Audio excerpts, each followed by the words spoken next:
ఇవాళ అక్కడ కూర్చున్న ముఖ్యమంత్రి గారి సొంత జిల్లాలోనే గంజి కేంద్రాల అధ్యక్ష. ఇందిరమ్మ రాజ్యం అంటే గంజి కేంద్రాలు, ఆకలి సావులు, ఎన్కౌంటర్లు తప్ప ఏముండే అధ్యక్ష? ఇది గొప్పగా చెప్తున్నారు అధ్యక్ష. ఆ రోజుల్లో ప్రాజెక్టులు కట్టకున్నా, పైసలు తరలించకపోయిన ఆంధ్రాకి మౌనంగా మంగళహారతులు పట్టింది తెలంగాణ కాంగ్రెస్ నాయకులు కాదా అధ్యక్ష? ఆనాడు మేము రాజీనామాలు చేస్తుంటే, గొంతు చించుకుంటుంటే, పేగులు దిగేదాకా కొట్లాడుతుంటే పదవుల కోసం పెదవులు మూసుకున్నది ఎవరు అధ్యక్ష? ఇలా బాగా మాట్లాడుతున్నారు అధ్యక్ష. ఇంకొక మాట చెప్తా ఉన్నా, ఇదే శాసనసభ అధ్యక్ష తెలంగాణ పదం నిషేధిస్తే ఒక్క కాంగ్రెస్ నాయకుడు మాట్లాడిండా అధ్యక్ష? ఇదే శాసనసభలో అధ్యక్ష అక్కడ కూర్చున్న ముఖ్యమంత్రి కిరణ్ కుమార్ రెడ్డి గారు, మా హరీష్ రావు గారు లేచి మాకు నిధులు ఇవ్వరా అని అడిగితే ఒక్క పైసా ఇయ్యా, ఏం చేసుకుంటావో చేసుకోపో అన్నప్పుడు ఒక్క కాంగ్రెస్ నాయకుడు మాట్లాడిండా సార్? ఇలా బాగా మాట్లాడుతున్నారు. పదవుల కోసం పెదవులు మూసిన చరిత్ర ఖచ్చితంగా తెలంగాణ కాంగ్రెస్ నాయకులదే. అందులో రెండో అభిప్రాయం కూడా అవసరం లేదు అధ్యక్ష. I'm not yielding sir. ఎందుకంటే మీరు నాకు రెస్క్యూకి రావాలా. మేము ప్రధాన ప్రతిపక్షం 39 మంది ఉన్నాం ఇక్కడ. మాటికి ఒక్కసారి ఇంటర్ఫియర్ చేస్తే మాకు కూడా సమయం ఇవ్వాలా మీరు? మాకు కూడా 4 సభ్యులకు మాట్లాడే అవకాశం ఇవ్వండి. మాటికి మంత్రి గారు చెప్పడం ఏంటండి? సమాధానం చెప్పలేరా అధ్యక్ష? అంత భయం ఎందుకు? సమాధానం చెప్పలేరా అధ్యక్ష? సమాధానం చెప్పలేరా సార్? వీళ్ళు తర్వాత చెప్పమనండి సార్. మా రిప్లై అయిపోయిన చెప్పమనండి అధ్యక్ష. గౌరవ సభ్యులు అధ్యక్ష. సార్ ఇది ఎందుకంటే వెంకన్న ఒక్క నిమిషం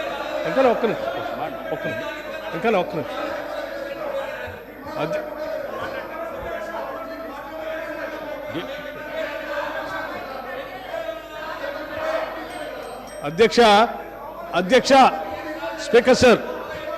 స్పీకర్ సార్ గౌరవ్ కేటీఆర్ గారు, బ్రదర్ ప్లీజ్, నేనే మిమ్మల్ని క్రిటిసైజ్ చేయట్లేదు. కూర్చో, ఒక్కడే నిమిషం. I'm trying to advise you. Please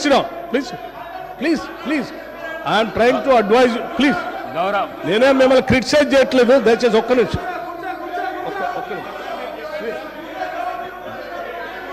గౌరవ ప్రశాంత్ రెడ్డి గారు అధ్యక్ష. కూర్చో అధ్యక్ష. ఒకటే నిమిషం అధ్యక్ష. గౌరవ శాసనసభ్యులు సీనియర్ శాసనసభ్యులే, వారు బాగా తెలుసు సభా వ్యవహారాలు కూడా. మనం గతంలో కూడా ఈ విషయాన్ని చర్చించాము అధ్యక్ష. గత 55 ఏళ్ళలో మీరు ఏం చేశారు అని పదే మాట్లాడుతూ ఉన్నారు. ఇంతలో కూడా మాట్లాడారు. నేనేం చెప్తా ఉన్నానంటే, ఆ 55 ఏళ్ళు ఉమ్మడి రాష్ట్రంలో పాలన దానికంటే బాగా చేసుకోవచ్చనే, అది వద్దనుకొని మనం ప్రత్యేక రాష్ట్రం తెచ్చుకున్నాం. మనం రిలేటివిటీ ఎప్పటి నుంచి తీసుకుంటామంటే 2014 నుంచే తీసుకుంటాం. కూర్చోండి. ఒక నిమిషం చెప్పండి. చెప్పండి.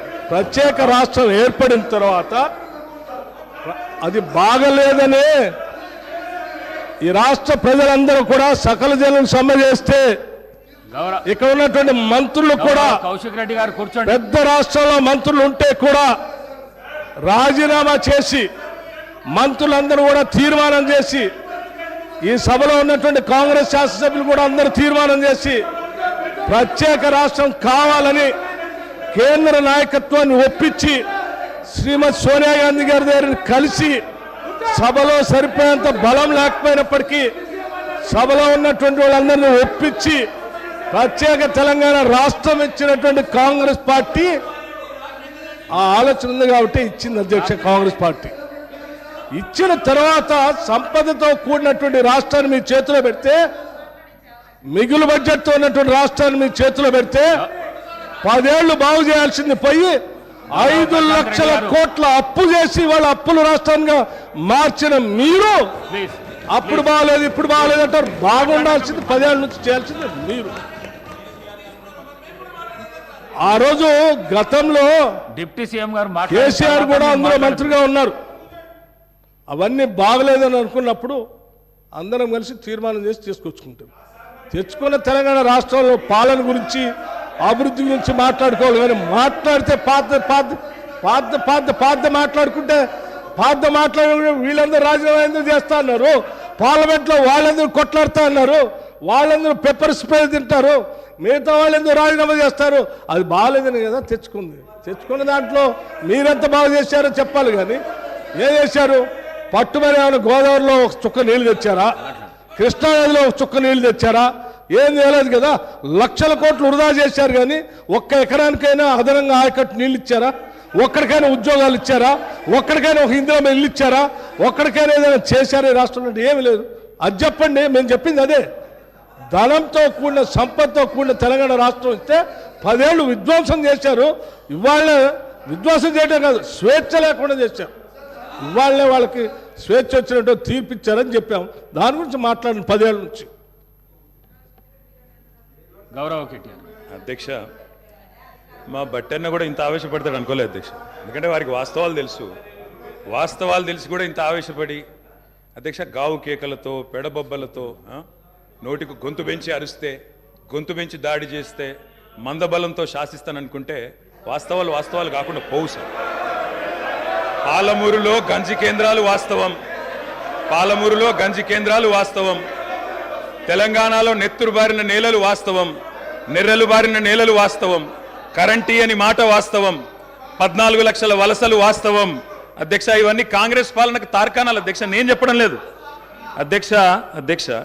ఎవరో కాదు అధ్యక్ష, గౌరవ ముఖ్యమంత్రి రేవంత్ రెడ్డి గారు మాట్లాడిన రికార్డు అసెంబ్లీలో అధ్యక్ష, కాంగ్రెస్ పరిపాలన గురించి గౌరవ ముఖ్యమంత్రి రేవంత్ రెడ్డి గారు మాట్లాడిన మాటలు వారి మాటలు చెప్తా అధ్యక్ష.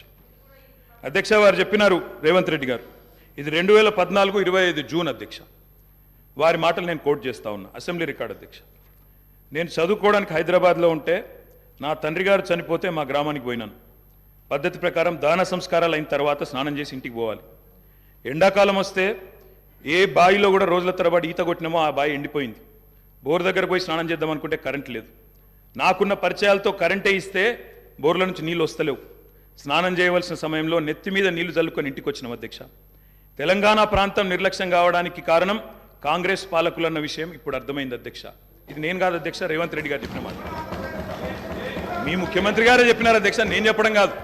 నేనేమంటున్నా అధ్యక్ష, మీరు దాచేస్తే దాగని సత్యాలు చరిత్ర అధ్యక్ష. ఇట్లా నిమిషానికి ఒకసారి ఇంటరప్ట్ చేస్తే ఎట్లా అధ్యక్ష? ఇంత ఆవేశం ఎందుకు? బట్టన్నా అధ్యక్ష, ముఖ్యమంత్రి గారు మాట్లాడతారు తర్వాత, మీకెందుకు బాధ? బట్టి గారు ఇంత బాధపడితే కష్టం. ఇందిరమ్మ పాలన గురించి రేవంత్ రెడ్డి గారు చెప్పిన మాట ఇది. ఇంకా చాలున్నాయి రేవంత్ రెడ్డి గారు చెప్పిన మాటలు, చెప్పమని చెప్తా అధ్యక్ష. This is not right sir. అధ్యక్ష, you have to come to my rescue. This is not right అధ్యక్ష. ఇదేం అధ్యక్ష? సీఎం గారు సమాధానం చెప్తారు అధ్యక్ష. గౌరవ కేటీఆర్ గారు ఎన్నిసార్లు ఇస్తారు సార్? మరి మేము కూడా లెక్క చూడాలా? డిప్యూటీ సీఎం 39 మందికి అధ్యక్ష, మనం తెలంగాణ రాష్ట్ర శాసనసభలో మాట్లాడుతూ ఉన్నాం. ఆనాటి ఉమ్మడి ఆంధ్రప్రదేశ్ శాసనసభ వ్యవహారాలు కాదు, ఆనాటి ఉమ్మడి ఆంధ్రప్రదేశ్ శాసనసభ కాదు. ఇది ప్రత్యేక తెలంగాణ రాష్ట్ర శాసనసభ. ఈ శాసనసభ ఈ రాష్ట్రానికి సంబంధించి 2014 జూన్ 2 నుంచి మొదలైంది. 2014 నుంచి ఈ రాష్ట్రంలో తీసుకున్న చర్యలు, జరిగిన ఖర్చులు, చేసిన అభివృద్ధి, రాష్ట్ర ప్రజల ఆకాంక్షలు, వాటి గురించి మనం మాట్లాడుకోవాలి. గతం అంతా బాగాలేదనే కదా అందరు కలిసి కొట్లాడి ఏకగ్రంగా తీర్మానం చేసి తెలంగాణ రాష్ట్రం ఇంకా అది చూపించి నేను వాళ్ళతో పోటీ పడతా అంటే నువ్వు కూడా వాళ్ళతో పోటీ పడితే నువ్వు కూడా అట్టే పో. మరి ఏడెందుకు తెలంగాణ రాష్ట్రం గురించి మాట్లాడండి సార్.